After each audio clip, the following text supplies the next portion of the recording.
Welcome to the 8th example in review of statics. The question reads, determine the reactions at the pins B and C. Neglect the member's weight compared to the distributed load. Okay, we start with givens, and we're only basically given one important note in the question, and even that is because we neglected it before anyway, and that is to neglect the member's weight. Neglect member's weight. Right? Okay.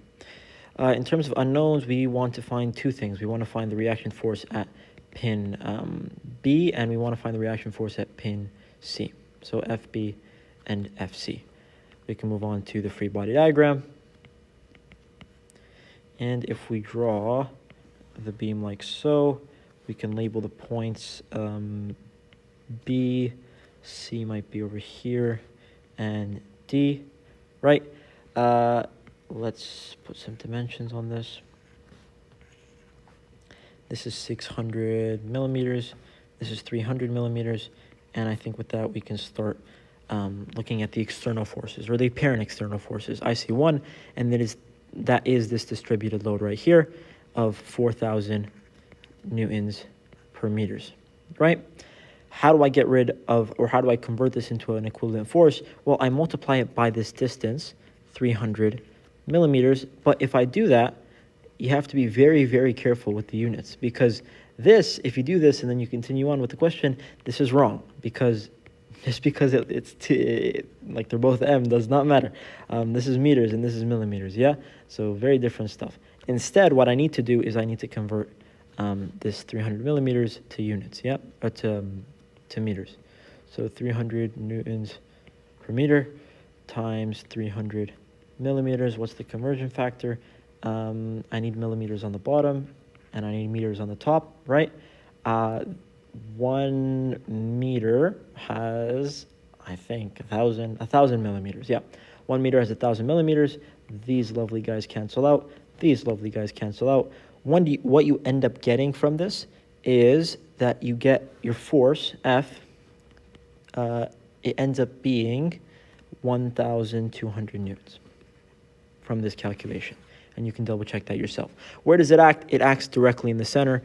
So because it's a rectangle, it acts directly in the center of the distribution, and this is 150 millimeters. So we're going to put that on our diagram.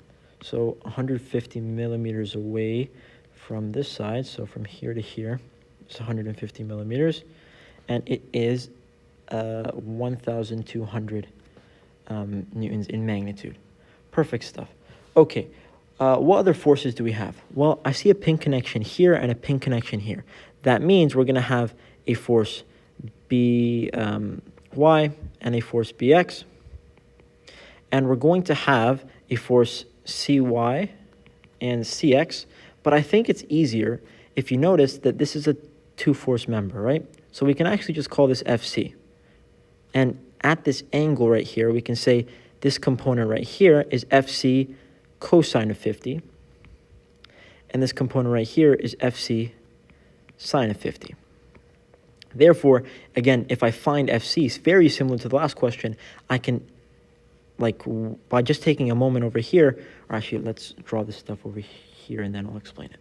So again, we said this is Fc, this is By, this is Bx. And then let's explain this component thing again. So this lovely guy right here is Fc cosine of 50. This guy is Fc sine of 50. This angle right here is 50. What can I do to find Fc? Well, if I take a moment about B, right, this force goes away, this force goes away. This force will cause a moment, so I have number 1. And this force will cause a moment, Fc sine of 50. I have one known, one unknown, basically, like Fc is the unknown. One equation, I can solve this, I can find Fc. If I have Fc, I can find this x component, basically, right? Or I don't even need to find this x component. The question just asks me for the resultant force. It didn't ask me for a vertical and horizontal component. So as long as I find Fc, I've basically found one of my answers. I don't even need to do the components like the last question. What do I do from there? Well, okay, I have FC. What can I do? Well, I can take sum of forces in the y, sum of forces in the x to find by and bx, and then using that, I know that FB is just bx squared plus by squared and the square root of both of them. And that's FB because they're components of the force. But again, we'll do all these calculations, and then hopefully if you didn't get it then, you'll get it now. So we have sum of moments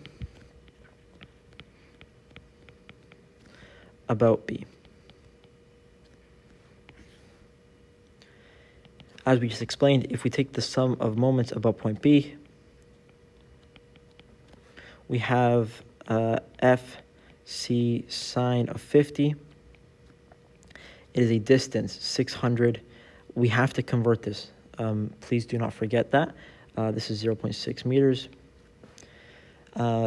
minus 1,200 newtons times 0.75 meters. Remember, because this is 150 millimeters and this is 600, if you multiply both of them and convert it, you get 0.75 meters. What you end up getting out of this is that you get that FC is equal to 1,958 newtons. And that is one of your answers. Okay, I want to find FB, right? I want to find this force right here. How do I do that? And we say this is FB. How do I do that? Well, I just take the sum of forces. I'll find the components of FB, and then I'll just take a square root to find FB, the resultant force, basically. Okay, let's get black here. So 5 sum of forces.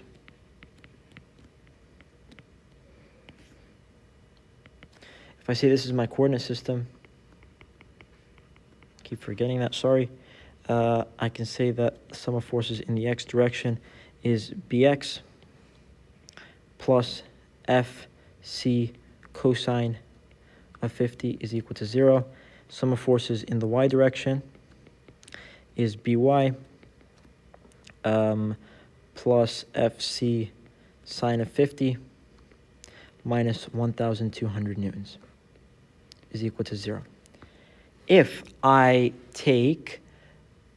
do this calculation, remember, I know FC. I know, the only unknown term here is bx, and the only unknown term here is by. I know FC, and this is a number. So you're all good. You have one equation, one unknown, one equation, one unknown. You can solve it.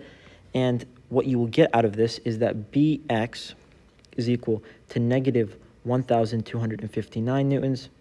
by is equal to negative 300 newtons. If you take the resultant force, basically, as we said, to find FB, you're going to get that bx squared plus by squared, you take the square root. One thing to note is that before we even do this calculation, we got negative answers here. What does that mean? That basically means that we assumed our directions wrong. Bx actually acts like this, by actually acts like this, and therefore, it would be weird if FB acted like this. No, it acts, FB then acts like this. So we have to take that into consideration. But now we're going to find the magnitude of FB, and we can even find the angle from this right here using tangent. And I'll put the formula right there.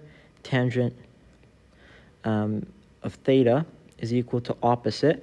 In this case right here, bx would be our opposite, bx would be our adjacent, by would be our opposite. So tangent is equal to opposite over adjacent, so by over bx.